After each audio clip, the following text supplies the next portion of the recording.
И на этом парашютику маленькие медвежатки. И приклеена бумажка такая. Но по-нашему не написано. Я этих языков не понимаю.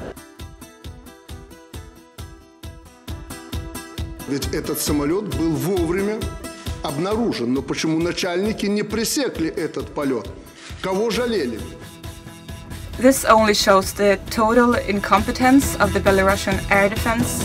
They get billions in funding that they could use for education or caring for the poor.